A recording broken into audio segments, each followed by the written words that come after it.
Ladies, have you ever felt like you're doing all the right things? You're cutting calories, you're working out, even fasting, but the weight just won't budge?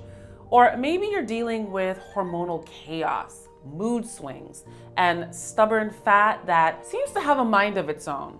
Well, let me tell you something. You're not alone, and there's a reason why traditional fasting and dieting might be failing you. Today, we're diving deep into how fasting can transform your metabolism, reverse insulin resistance, and slow down aging.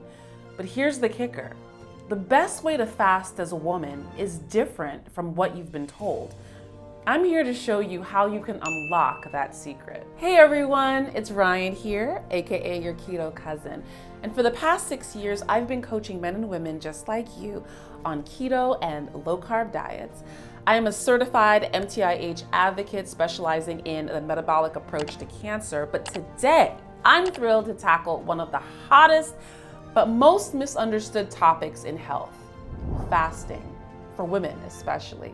We're gonna talk about how to fast in a way that respects your unique hormonal rhythms, why fasting at the wrong time could actually be hurting your progress, and most importantly, how you can use fasting to burn fat, reduce insulin resistance, and even tap into the fountain of youth with anti-aging benefits.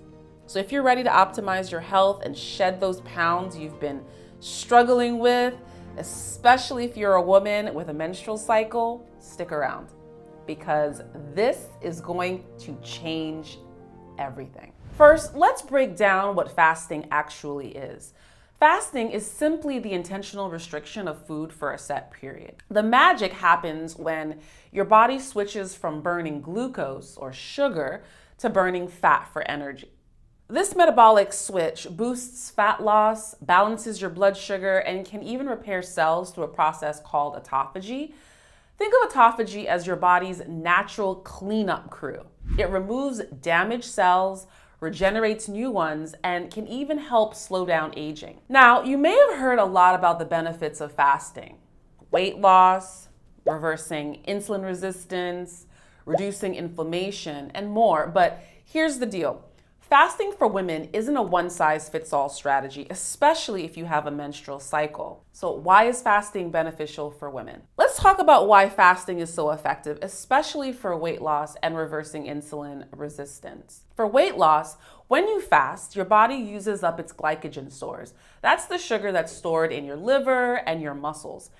And once it's gone, your body switches to burning fat. And if you're doing it correctly, it's like unlocking your fat stores and finally accessing the energy your body has been holding on to.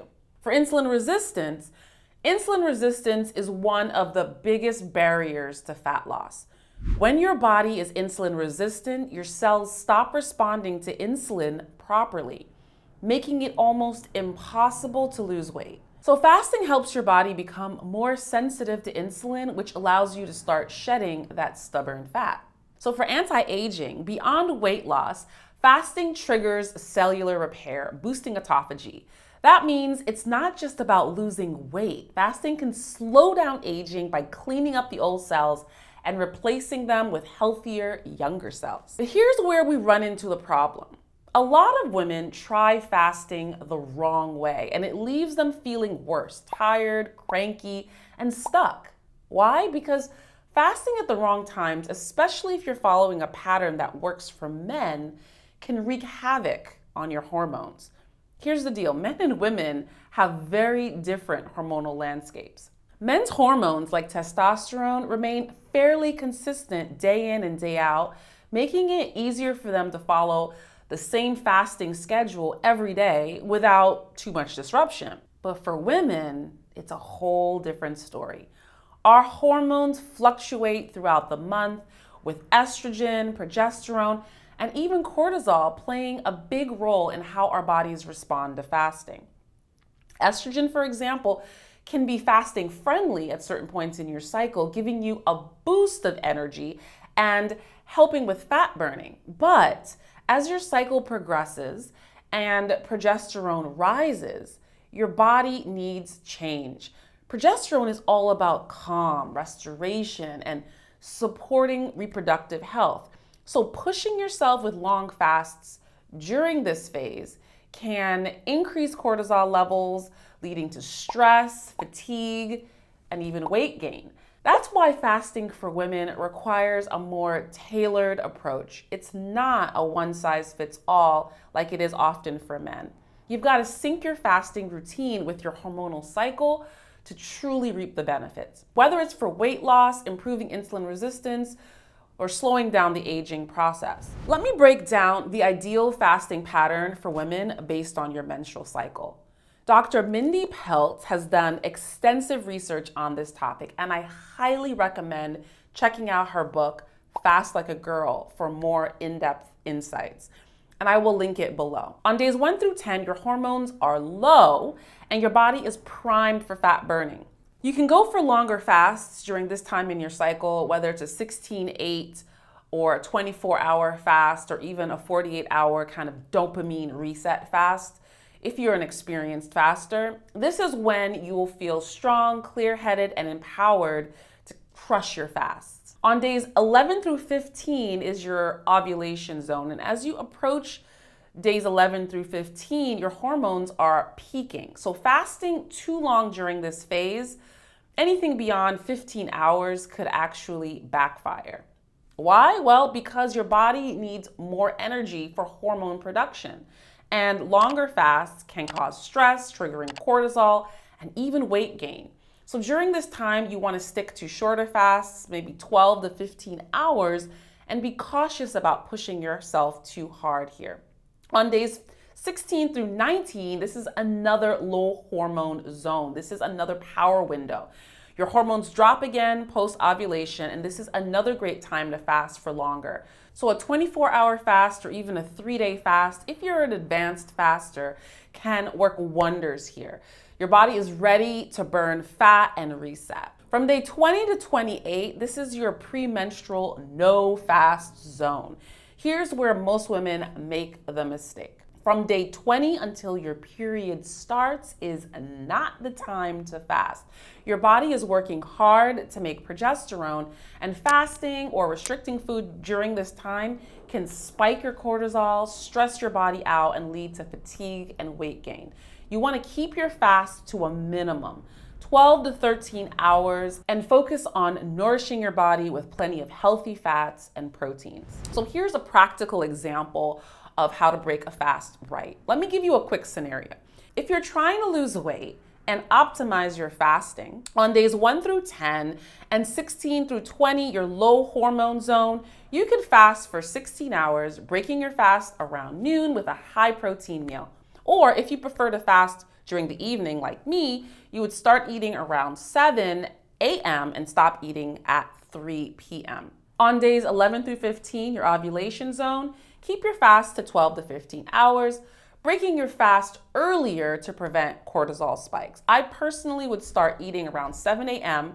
and stop eating at 5 p.m. for a 14-hour fast. And when you're on days 20 through 28, the premenstrual zone, stop fasting completely.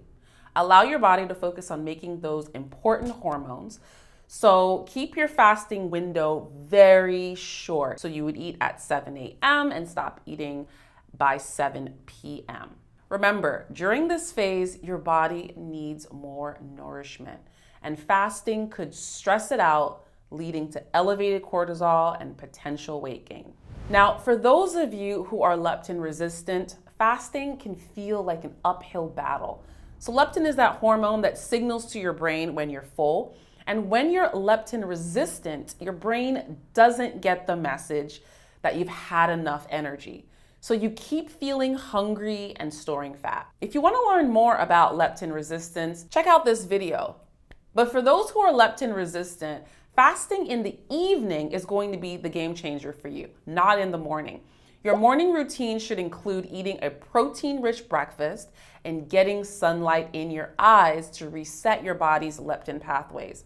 So skipping breakfast can spike your cortisol and further disrupt your hormones, making fasting feel impossible. So if you're leptin resistant, start removing dinner once or twice a week instead of breakfast. And this will allow your body to get a break without overwhelming it first thing in the morning when it needs fuel. And you can slowly reintroduce fasting as your leptin sensitivity improves. So ladies, you now have the knowledge to make fasting work for you, not against you. So by aligning your fasting schedule with your cycle, you'll tap into your body's natural fat burning and healing abilities while protecting your hormones. If you're looking for a way to stay accountable and track your cycle while also getting personalized tips on what to eat, how to optimize your lifestyle during each phase, be sure to check out Metabolic Mastery. It's my guide and journal, and it's perfect for helping you stay on track.